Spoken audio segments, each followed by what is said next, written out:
तो कक्षा 12 की भौतिक विज्ञान में आज हम लोग नेक्स्ट वीडियो में गाउस के नियम के अनुप्रयोग का जो है दूसरा अनुप्रयोग देखेंगे, जो है अनंत लंबाई के आवेशित तार के कारण वैद्युत क्षेत्र। तो कोई एक तार है जिसकी लंबाई अनंत है और उस तार को आवेश दिया गया है, यानी वो आवेशित तार है। अब उस आवेशित तार के कारण नियम को क्या निकालना? वैद्युत क्षेत्र। गाउस का नियम हमेशा क्या देता है? वैद्युत क्षेत्र। तो गाउस का नियम हमेशा वैद्युत क्षेत्र के मान को देता है। तो कोई एक तार है,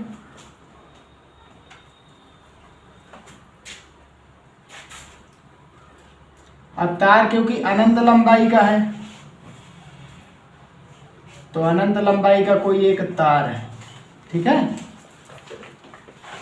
और उस तार को आवेश दिया गया है। कितना आवेश दिया गया है? मान लेंगे Q आवेश। अगर तार चालक है तो सतह पर आवेश रहेगा, और अगर तार अचालक या कुचालक है तो उसके अंदर आवेश रहेगा। जी सर, ठीक है। कितना आवेश दिया गया है? Q आवेश। तो अनंत लंबाई माना कोई अनंत लंबाई का तार है जिसे कितना आवेश दिया गया है या जिस पर Q आवेश उपस्थित है। तो माना एक तार की लंबाई अनंत है जिस पर प्लस Q आवेश एक समान रूप से फैला हुआ है। अब इस तार से कितनी दूरी पर? R दूरी पर स्थित बिंदु P पर हमें वैद्युत क्षेत्र की तीव्रता का मान ज्ञात करना है। स्टेटमेंट फिर से देख लीजिए। माना कोई अनंत लंबाई का तार है जिस पर प्लस Q आवेश एक समान रूप से वितरित है या फैला हुआ है। अब तार से R दूरी पर स्थित बिंदु P पर हमें वैद्युत क्षेत्र की तीव्रता का मान ज्ञात करना है। अब हम पहले ही बताए थे अनंत लंबाई का तार है, तो क्योंकि हम कौन सा नियम पढ़ रहे हैं? गाउस के नियम का अनुप्रयोग। और गाउस का नियम किस पर लागू होता है? बंद सतह का, यानी आवेश को किसी बंद सतह में रखा जाता है। तो इसलिए यहाँ पर इस लंबाई का एक सममित गाउसियन पृष्ठ खींचते हैं। तो लंबाई का सममित गाउसियन पृष्ठ होगा बेलन। क्या होगा? बेलन होगा। ठीक है। तो मान लिया L लंबाई तथा, ठीक है, यहां तक मान लो।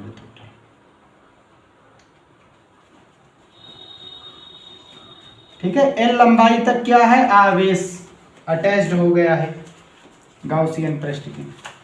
अब देखेंगे तो इतना आवेश क्या हो गया? गाउसियन पृष्ठ में आया कि नहीं?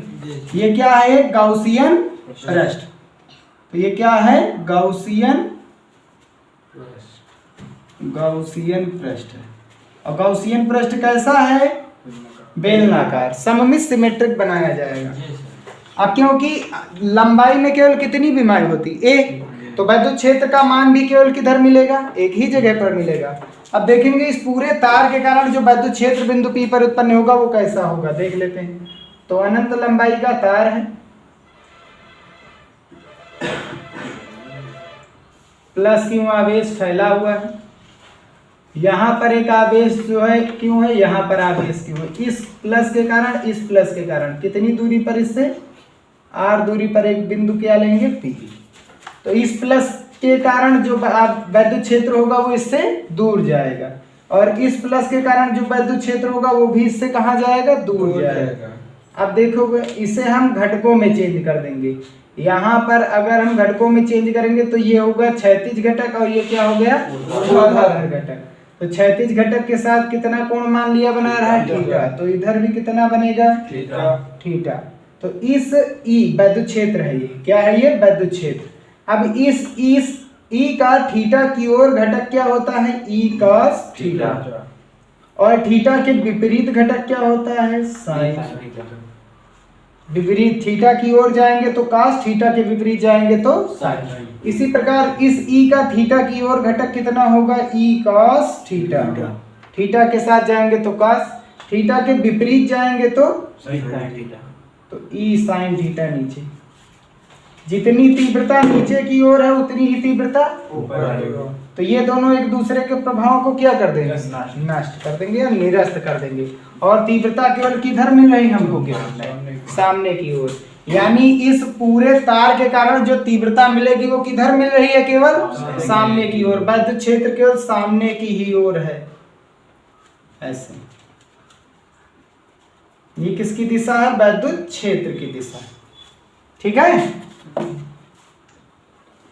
तो पूरे तार के कारण विद्युत क्षेत्र केवल सामने मिल रहा, ऊपर वाला जो है विद्युत क्षेत्र वो नीचे वाले के कारण क्या हो रहा है, निरस्त हो रहा है। तो माना कोई अनंत लंबाई का तार है जिस पर प्लस क्यू एक समान रूप से वितरित है। तार से r दूरी पर स्थित बिंदु P पर हमें विद्युत क्षेत्र की तीव्रता का मान ज्ञात करना। इसके लिए P से होकर जाने वाला एक r त्रिज्या तथा l लंबाई का, कितनी त्रिज्या, r त्रिज्या तथा l लंबाई का बेलनाकार गाउसियन पृष्ठ खींचते हैं। इसके लिए P से होकर जाने वाला r त्रिज्या तथा l लंबाई का गाउसियन पृष्ठ खींचते हैं, वो भी कैसा, बेलनाकार। ठीक है, अब हमको पता है बेलन में कुल कितनी सतह होती हैं, 2 सतह होती हैं। कितनी सतह होती हैं, 2। एक सतह होती है वक्रीय और दूसरी कौन सी सतह होती है, समतल। जैसे बात करेंगे इस मार्कर की, तो ये मार्कर कैसा है, बेलनाकार। ये इसका वक्रीय भाग हुआ, वक्रीय या गोलीय। ये क्या है, इसका सामने और नीचे की ओर समतल भाग। तो यहां पर भी समतल, यहां पर भी समतल। वक्रीय यानी कर्व, तो इसे सी नाम दे देंगे। ये मान लेंगे पहला प्लेन है P1 और ये मान लेंगे दूसरा प्लेन है P2। तो टोटल जितनी सतह होंगे उतने ही अल्पांश लेंगे। तो यहां से कितनी विद्युत बल रेखाएं जाएंगी, उसके लिए यहां पर क्या लेंगे, एक dA। यहां इस समतल वाले भाग से कितनी विद्युत बल रेखाएं जाएंगी, उसके लिए dA यहां पर लेंगे। और इस वक्रीय भाग से कितनी जाएंगी, उसके लिए P पर हम एक क्या लेते हैं, अल्पांश। तो ये क्या हो गया हमारा dA। इस dA का क्षेत्रफल सदिश किधर होगा, लंबवत बाहर की ओर होगा कि नहीं होगा। ऐसे एक अल्पांश लिया गया है, तो इसका लंबवत सदिश इधर होगा। तो इसका लंबवत सदिश ऊपर लिया गया है। जैसे ये प्लेन का लंबवत सदिश किधर होगा, इसका लंब किधर होगा, ऊपर होगा या फिर नीचे। तो ये कहाँ जाएगा, ऊपर जा रहा है, dA वेक्टर। ठीक है, वैसे इसका लंबवत सदिश किधर जाएगा, नीचे जाएगा, dA वेक्टर। इस वाली वक्रीय भाग वाली सतह पर देखेंगे तो dA वेक्टर और वेक्टर ई की दिशा का है, समान, एक ही दिशा में है। तो यहाँ एंगल कितना बनेगा, 0। और प्लेन 1 समतल 1 की जगह पर देखेंगे तो dA वेक्टर किधर है, ऊपर। विद्युत क्षेत्र किधर है, सामने। तो कितना कोण बन रहा है, 90 अंश। वैसे ही यहाँ पर कितना कोण बन रहा है, 90 अंश, क्योंकि dA वेक्टर है नीचे और विद्युत क्षेत्र किधर है, सामने। तो कितना कोण बन रहा है, 90। कोई दिक्कत, जितनी सतह होंगी उतने ही हमको क्या लेने हैं, अल्पांश। क्योंकि ये केवल एक ही दिशा में जाएगा, क्योंकि ये कौन सा है, एक बीमीय। ठीक है, और एक खास बात ये भी स्टेटमेंट में लिखना है, माना एकांक लंबाई पर जो उपस्थित आवेश की मात्रा है वो कितनी है, लैम्डा। चालक की एकांक लंबाई पर उपस्थित आवेश कितना है, लैम्डा। तो माना चालक का रेखीय आवेश घनत्व तो लैम्डा है। रेखीय आवेश घनत्व 1 मीटर लंबाई पर उपस्थित आवेश। चलिए मान लेते हैं dA वेक्टर से अल्पांश dA से निर्गत, अल्पांश dA से निर्गत फ्लक्स की परिभाषा से हम निकालेंगे फाई, निर्गत विद्युत फ्लक्स।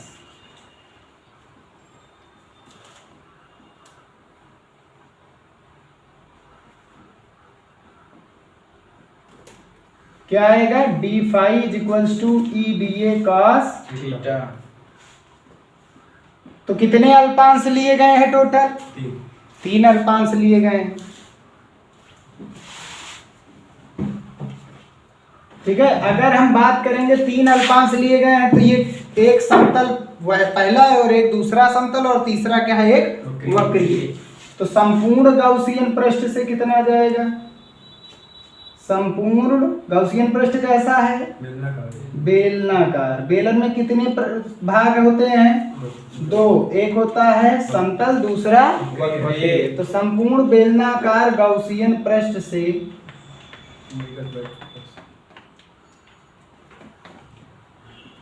निर्गत फ्लक्स।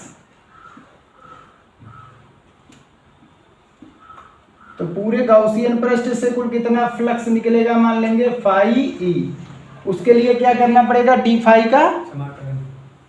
तो कितने डी फाई होंगे, जितने डी ए वेक्टर होंगे, जितने पृष्ठ होंगे। तो कितने पृष्ठ होते हैं बेलन में, 3।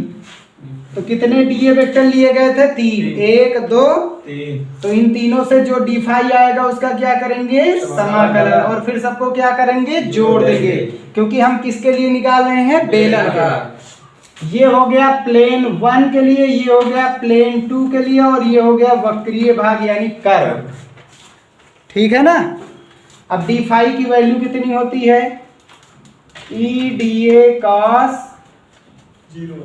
प्लेन 1 पर कितना एंगल बन रहा है, 90 अंश, plus E D A cos theta होता है डी फाई की वैल्यू। प्लेन 2 पर कितना बन रहा है कोण, 90 अंश,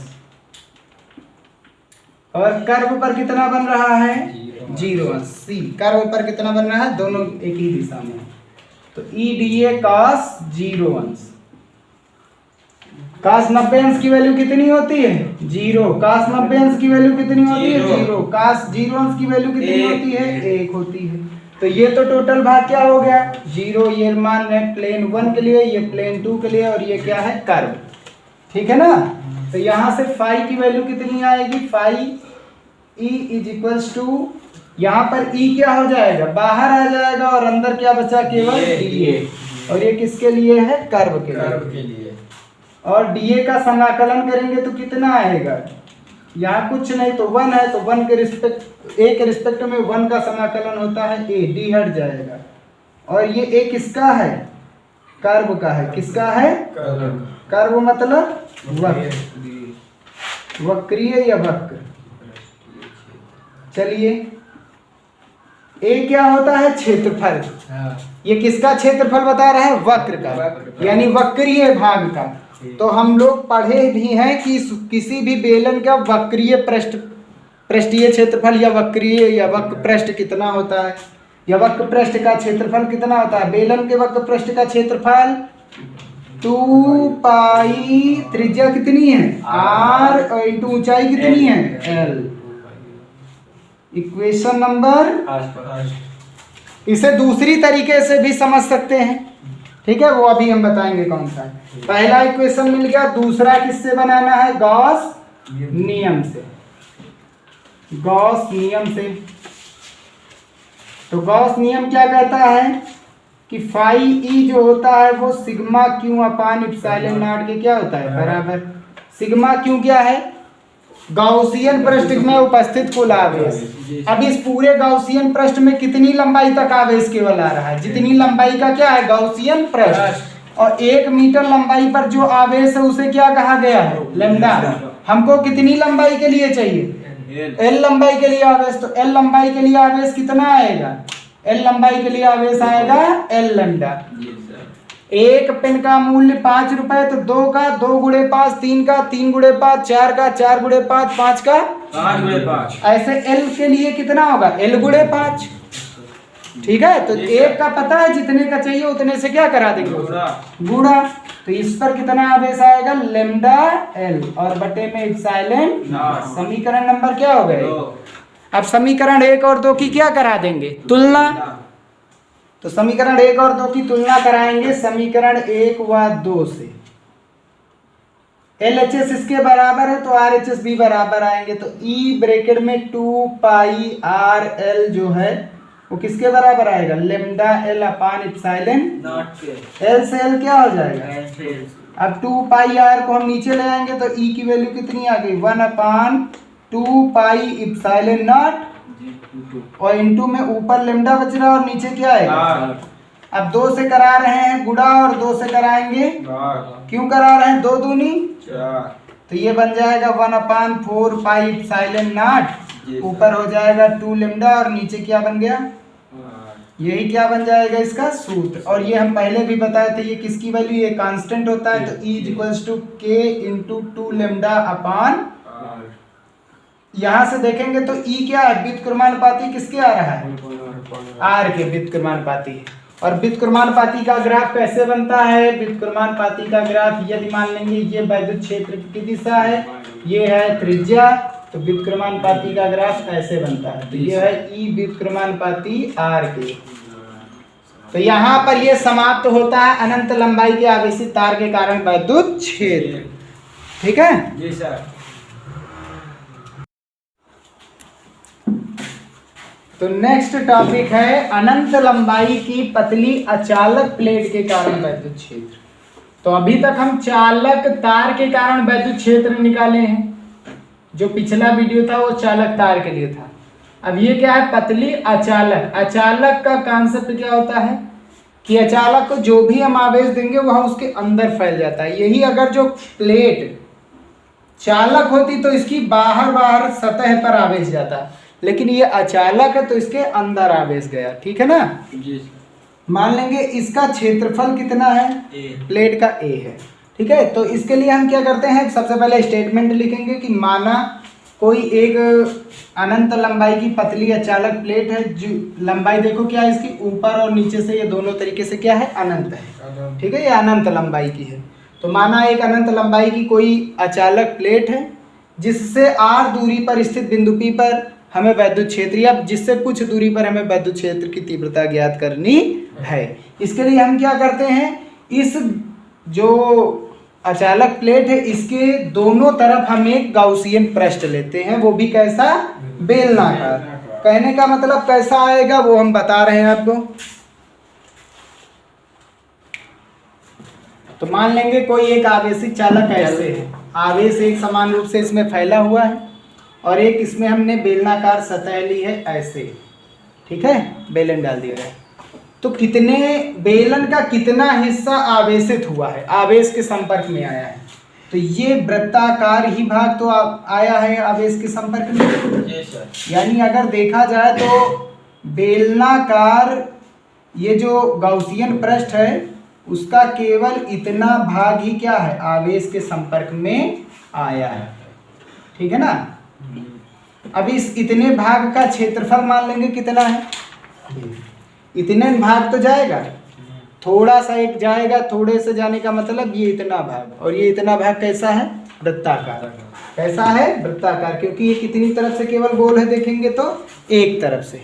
ठीक है, कितनी तरफ से केवल गोल है? एक तरफ से। इतना भाग ही जा रहा है अंदर, और ये इतना भाग कैसा है? वृत्ताकार है ऐसे, इतना भाग। ठीक है, तो इतना भाग आवेशित है।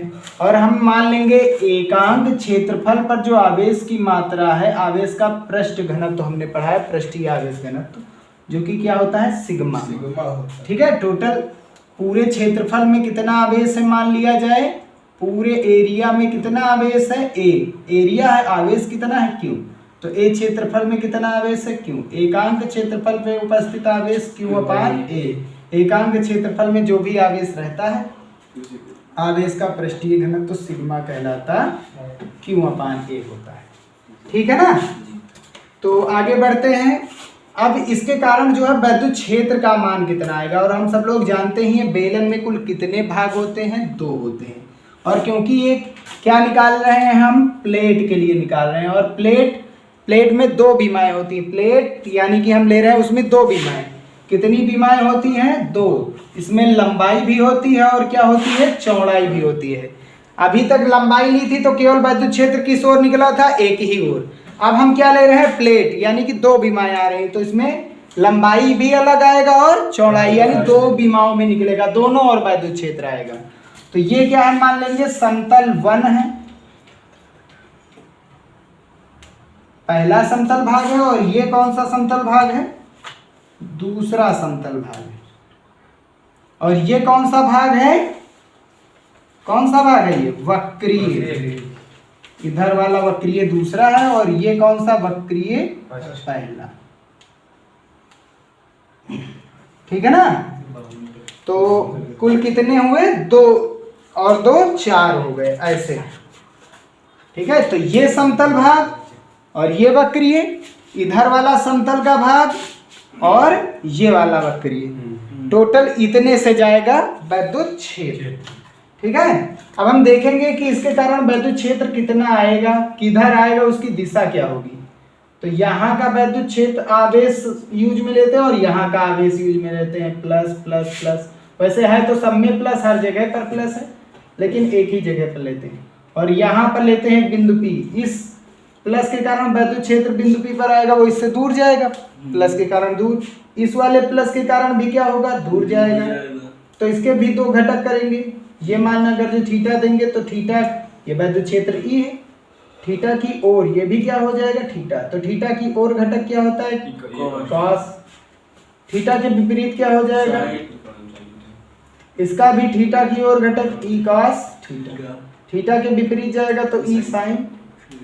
यानी ऊपर वाला जो है किससे खत्म हो रहा है, नीचे वाले से खत्म हो रहा है। और वैद्युत क्षेत्र में किधर मिल रहा है, केवल सामने की ओर।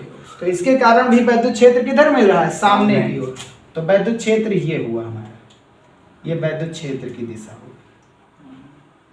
ठीक है, वैद्युत क्षेत्र किधर मिल रहा है, केवल सामने सामने। ऐसे दूसरी ओर भी वैद्युत क्षेत्र किधर मिलेगा, केवल सामने की ही ओर मिलेगा। ठीक है ना। हमने बताया भी है पहले कितनी विमाएं हैं इसमें, क्षेत्रफल की बात हो रही, प्लेट की बात हो रही, दो विमाएं हैं, तो दोनों ओर मिलेंगी हमें। ठीक है, अभी लंबाई थी, एक ही विमा आई थी तो उसमें एक ही ओर निकाले थे। ठीक, अब हम क्या निकालेंगे, एक अल्पांश लेंगे। जितने भी भाग हैं बेलन में, जितने भाग होते हैं वही अल्पांश लेंगे।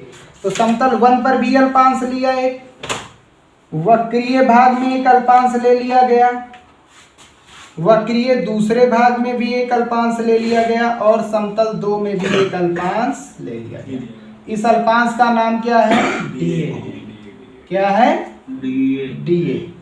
अब ध्यान से देखेंगे तो डीए का क्षेत्रफल सदिश किधर होगा, लंबवत सामने की ओर, बाहर की ओर होगा। तो ये क्या हो गया, डीए वेक्टर।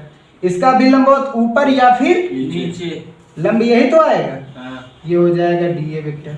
इसका भी लंबवत किधर आएगा, नीचे की ओर, डीए वेक्टर। चाहे ऊपर कर दो चाहे नीचे। इसका क्षेत्रफल सदिश किधर लेंगे, सामने की ओर। हम हमेशा बताया था डीए वेक्टर की दिशा ई की ही ओर लेंगे, ई के विपरीत नहीं लेंगे, क्योंकि फ्लक्स कभी भी निगेटिव नहीं होता है, वो पॉजिटिव होता है।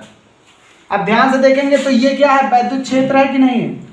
तो समतल वाले भाग में देखो, समतल वाले भाग में वैद्युत क्षेत्र और डीए वेक्टर क्या है, एक ही दिशा में।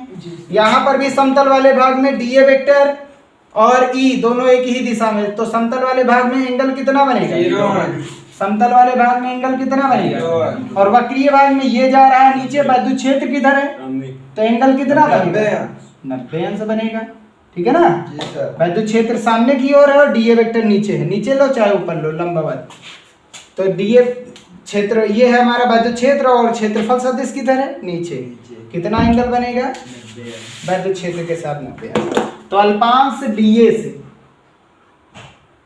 अल्पांश डीए से निर्गत फ्लक्स या वैद्युत फ्लक्स भी लिख दो, क्या आएगा, D phi is equals to, परिभाषा क्या थी, E D A cos theta.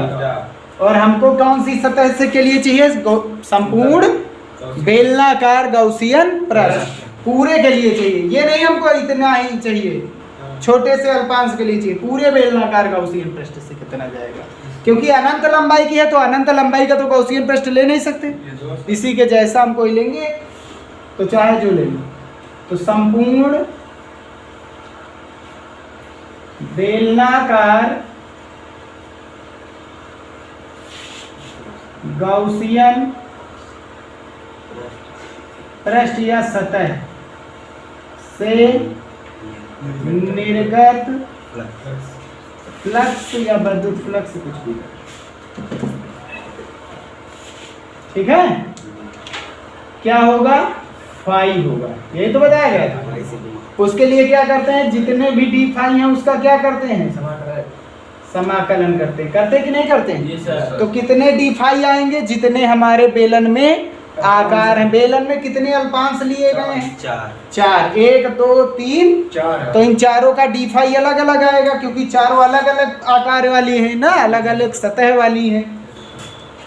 तो पहला हमने मान लिया ये प्लेन का है, plane P1, curve C1, curve C2, plane P2 छोटा कर लेंगे ना, तो ये क्या है प्लेन 1 के लिए। ऐसे ही दूसरा आएगा प्लेन 2 के लिए, छोटे वाले DA का क्या करना है समाकलन। और क्योंकि पूरे बेलन में जितने भाग हैं उनको सबको क्या करेंगे, पूरे बेलन का ले रहे हैं तो सबको जोड़ते हुए चलेंगे, ठीक है ना।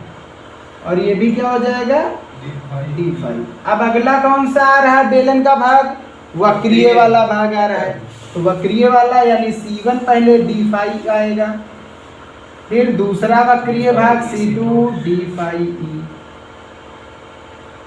ठीक है ना। अब हम सूत्र जानते हैं D5 की वैल्यू क्या होती है EDA cos थीटा, तो इसका हो जाएगा EDA cos theta. Theta plane 1 पर एंगल कितना बन रहा है, देखो प्लेन 1 पर 0, प्लेन 2 पर प्लेन वाली जगह पर एंगल कितना आ रहा है 0 अंश, और वक्रीय वाली भाग पर कितना आ रहा है 90 अंश। तो पहले वाले का उल्टा है, उसमें प्लेन वाली सतह पर 90 अंश आया था और वक्रीय वाली सतह पर 0 अंश आया। तो EDA cos 0 अंश, EDA cos 90 अंश कर्व है ना, EDA cos 90 अंश, और cos 90 अंश की वैल्यू क्या होती है 0, कितनी होती है 0, और cos 0 अंश की वैल्यू 0 अंश की वैल्यू, ये P1 है, ये P2 है, C1 है, C2 है।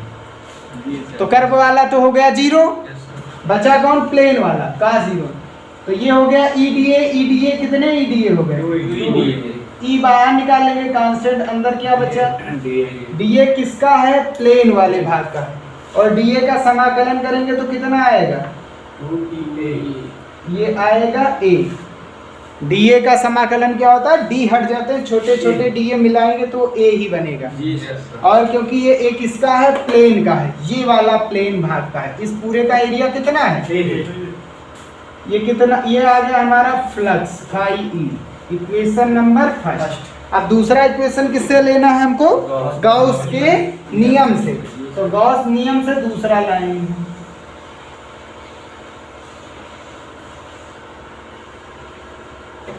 और गॉस नियम कहता क्या है, D जो फाई E होता है वो sigma Q upon epsilon not के बराबर होता है। सिग्मा क्यू क्या है, गाउसियन पृष्ठ के भीतर कुल आवेश, पूरा जो बेलन पड़ा हुआ है इसमें उसका केवल इतना ही भाग तो आवेशित है, और इस भाग का एरिया कितना है A ही है, और एकांक क्षेत्रफल पर आवेश कितना था, इस प्लेट के एकांक क्षेत्रफल पर आवेश कितना है, कोई भी है चालक या अचालक प्लेट कोई भी हो, किसी भी प्लेट के एकांक क्षेत्रफल पर उपस्थित आवेश की मात्रा हमेशा सिग्मा कहलाती है।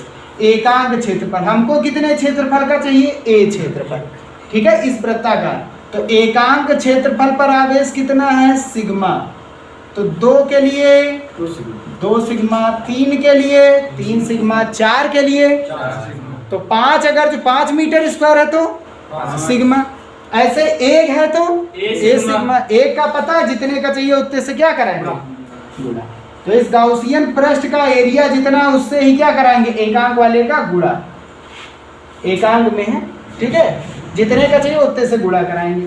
जैसे एक पेन 5 का मिलता है, जितने पेन हमको चाहिए उतने से हम क्या कराएंगे और बटे में इप्सिलॉन, समीकरण नंबर 2। अब 1 और 2 की क्या कराएंगे तुलना, by equation first and second, समीकरण 1 और 2 की तुलना कराएंगे।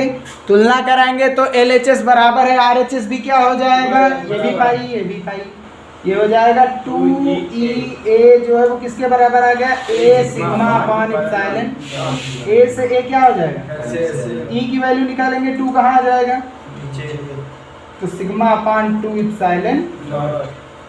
तो ये क्लियर हो गया, कोई भी ये वाला विद्युत क्षेत्र क्या किसी दूरी पर निर्भर कर रहा है, नहीं, वो केवल इस पर निर्भर कर रहा है कि एकांक क्षेत्रफल में कितना आवेश आया, क्योंकि 2 भी क्या है कांस्टेंट, इप्सिलॉन नॉट भी क्या होता है कांस्टेंट फिक्स वैल्यू, और सिग्मा की वैल्यू फिक्स। तो जितनी मोटाई का हम बेलन डालेंगे, जितनी मोटाई का, इसका आकार जितना ज्यादा मोटा होगा उतना ही ज्यादा क्या आएगा विद्युत क्षेत्र, ठीक है ना, ये चीज हुआ। तो यहाँ से ये चीज क्लियर है कि कोई एक प्लेट है, चाहे वो प्लस की हो चाहे प्लेट कोई माइनस की हो, जी सर। उसके कारण जो विद्युत क्षेत्र निकल के आता है वो आता है सिग्मा अपान 2 इप्सिलॉन। तो कोई एक प्लेट कितना विद्युत क्षेत्र उत्पन्न कर सकता है, कोई एक प्लेट कितना विद्युत क्षेत्र उत्पन्न कर सकता है, E बराबर सिग्मा अपान 2 इप्सिलॉन नॉट, बस इतना ही उत्पन्न कर सकता है। तो यहीं पर ये वीडियो समाप्त होता है।